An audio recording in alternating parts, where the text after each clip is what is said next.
Gunung api yang tersembunyi di dalam laut. Dari permukaan, laut terlihat damai, tidak ada asap, tidak ada lava, tidak ada gunung besar yang terlihat di Cakrawala. Tapi di bawah laut Indonesia, terdapat gunung api aktif yang masih hidup hingga hari ini. Gunung ini tidak terlihat manusia, namun beberapa kali dalam sejarah, ia pernah menciptakan pulau baru, memanaskan laut, dan melepaskan gas vulkanik dari dasar samudera. Namanya Banua Wuhu.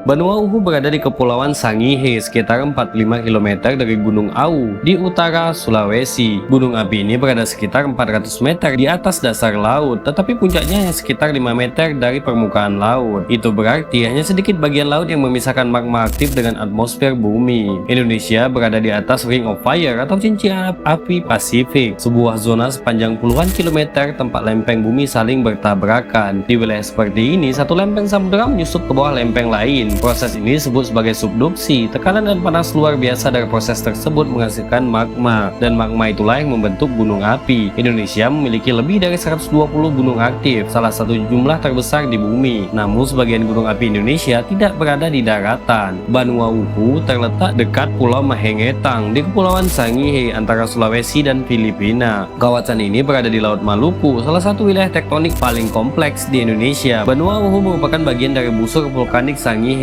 jalur gunung api yang terbentuk akibat tumbukan lempeng di kawasan timur Indonesia. Salah satu hal paling luar biasa dari Banua Wuhu adalah kemampuannya menciptakan pulau baru. Pada tahun 1835, letusan Banua Wuhu membentuk sebuah pulau setinggi sekitar 90 meter di atas permukaan laut, tetapi pulau itu tidak bertahan lama. Ombak dan erosi perlahan menghancurkannya, hingga akhirnya tenggelam kembali pada 1848. Letusan lain juga kembali terjadi, yaitu tepatnya pada 1889, 1895, 1904, dan 1919. Pada erupsi 1919, pulau baru kembali muncul, namun akhirnya hilang lagi pada tahun 1935. Bayangkan, itu sebuah gunung api mampu menciptakan daratan baru lalu membuatnya hilang kembali ke dalam laut. Sampai hari ini, Banua Wuhu belum menunjukkan tanda menuju letusan besar seperti Krakatau ataupun Tambora. Namun para ilmuwan tetap menganggap gunung api bawah laut sebagai ancaman yang paling serius dan sangat serius karena bahayanya sering tidak terlihat oleh mata manusia. Hal berbahaya jika Banua Wuhu meledak yaitu ledakan bawah laut. Jika magma bertemu air laut dalam tekanan tinggi, dapat terjadi ledakan hidrovulkanik. Ledakan seperti ini mampu memecah batuan, menghasilkan gelombang tekanan dan mengirim material vulkanik ke permukaan. Kejadian lainnya yaitu gas vulkanik. Banua Wuhu diketahui menghasilkan gelembung gas, aktivitas sulfur, dan ventilasi hidrotermal panas. Suhu di area ventilasi dilaporkan mencapai sekitar 50 derajat Celcius. Pelepasan gas besar dapat menurunkan kadar oksigen air, membunuh biota laut, dan berbahaya bagi kapal kecil di sekitar lokasi. Dan hal yang paling mengerikan dari semuanya itu yaitu yang ketiga, tsunami lokal. Salah satu ancaman terbesar dari gunung api bawah laut adalah tsunami lokal. Tsunami bisa terjadi jika terjadi longsoran tubuh gunung atau ledakan besar di bawah laut, dan juga perpindahan massa air secara mendadak. Dampaknya kemungkinan paling besar akan dirasakan di Kepulauan Sangihe, Pulau Mahengetang, dan wilayah pesisir terdekat Sulawesi Utara. Karena jaraknya dekat, tsunami lokal seperti ini bisa tiba hanya dalam hitungan menit saja. Pertanyaan besar muncul, apakah jika gunung Banua Wuhu meledak bisa mempengaruhi cuaca di sekitar? Untuk mempengaruhi cuaca global, sebuah gunung api biasanya harus menghasilkan letusan sangat besar yang menyuntikkan sulfur ke stratosfer. Contoh paling terkenal adalah 1815, yaitu meledaknya gunung Tambora. Letusan Tambora menyebabkan istilah yaitu Year Without a Summer atau tahun tanpa musim panas pada 1816 ketika suhu bumi turun dan gagal panen terjadi di banyak wilayah di dunia. Saat ini Banua Wuhu tidak memiliki indikasi mampu menghasilkan dampak global sebesar itu. Namun jika terjadi erupsi sedang hingga besar, dampak regional tetap mungkin terjadi, seperti yaitu gangguan pelayaran, perubahan kualitas udara lokal, hujan abu tipis, dan gangguan aktivitas laut. Pertanyaan lainnya muncul, kenapa Banua Wuhu jarang dibahas? Karena manusia cenderung takut pada apa yang bisa dilihat. Ingat, manusia itu takut pada apa yang bisa dilihat. Kita melihat Merapi, kita melihat Semeru, kita melihat Krakatau, tapi Banua Wuhu tersembunyi di bawah laut. Tidak ada gunung besar di Cakrawala, tidak ada asap raksasa setiap hari, dan karena itulah banyak orang bahkan tidak tahu gunung ini ada, padahal bumi di bawahnya masih aktif bekerja. Laut bukan hanya hamparan air, laut adalah penutup bagi dunia geologi yang masih hidup, dan jauh di bawah perairan Indonesia, Banua Wuhu terus mengingatkan kita bahwa sebagian kekuatan terbesar bumi justru tersembunyi dari pandangan manusia. Saya 14, terima kasih.